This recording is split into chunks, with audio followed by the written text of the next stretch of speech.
Okay, hopefully there's enough light to finish this video. It's getting a little bit dark, but I think we can still do it. I was thinking about what I was going to make a video about tonight, and I'd like to post more often because I kind of had some recent times where I haven't posted that much, but I'd like to start making videos every day because that's really what you got to do on YouTube.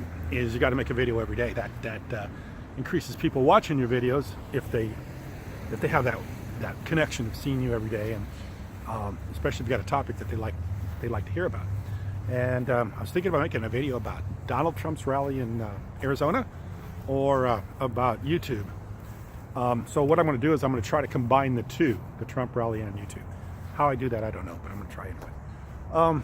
A lot of people that I'm watching on YouTube right now are complaining about YouTube deleting or demonetizing their videos because of their content. And sometimes that content revolves around, they think around their support for Donald Trump.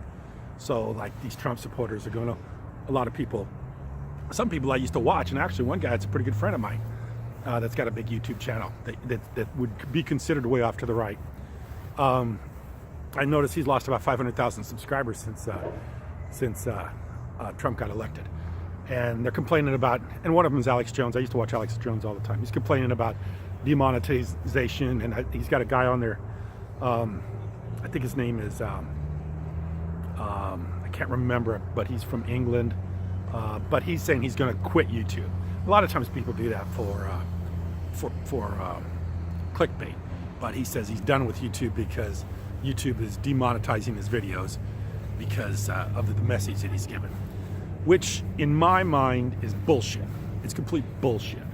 And they better get their head out of their ass and start realizing what YouTube is.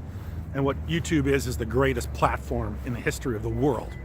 You know, and the fact they're getting a little butt hurt over them making some silly ass video that really nobody wants to listen to, you know, about Donald Trump being somehow you know, the biggest mouth in the universe is somehow being misrepresented, or somehow being, you know, put upon, or somehow Donald Trump's been treated badly.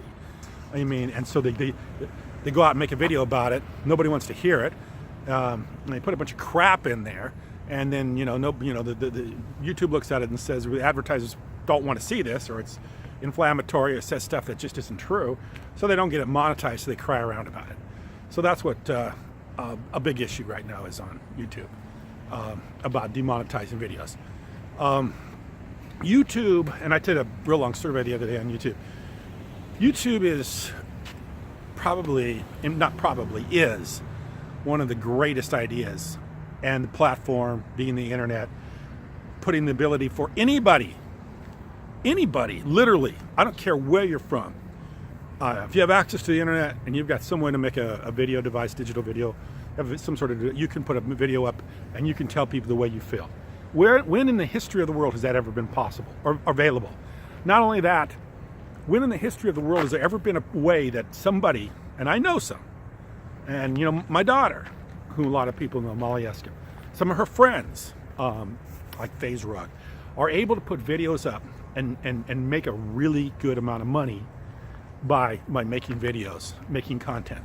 You know, they didn't have this audience before YouTube, and there was no way they were going to get this audience without YouTube. YouTube has allowed people to use their platform to gain massive audiences, and not only that, given these people, you know, a piece of the pie, which never happens. You know, I see so many of these people that are actresses and actresses that did series. You know, like I remember when I was a kid, I used to like to watch the Beverly Hillbillies, and one of the guys on there, that Max Baer Jr., said he didn't make any money from the Beverly Hillbillies because it all went to the network, to the producers, to the people that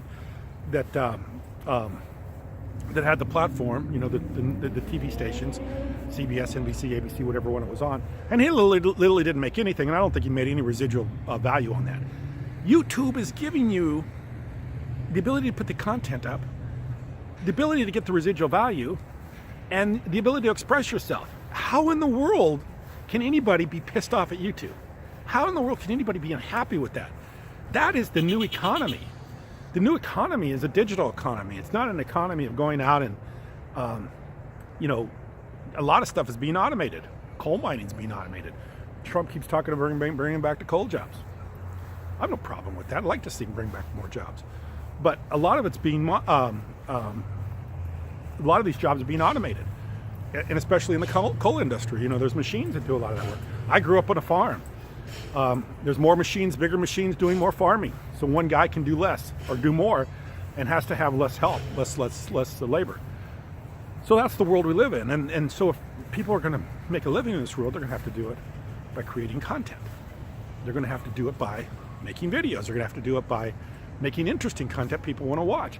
And YouTube's giving you an opportunity to monetize that, get a piece of the ad revenue, and literally, you know, make a living at it. Some people are. I mean, I don't make a living at it. I don't have that big an audience, but I know a lot of people that are, and they're making a really healthy living at it too. So this bullshit of them dissing YouTube and thinking that it's a big conspiracy against them because the content they're creating is all garbage. So anyway, I appreciate you watching. Thanks. Have a good evening.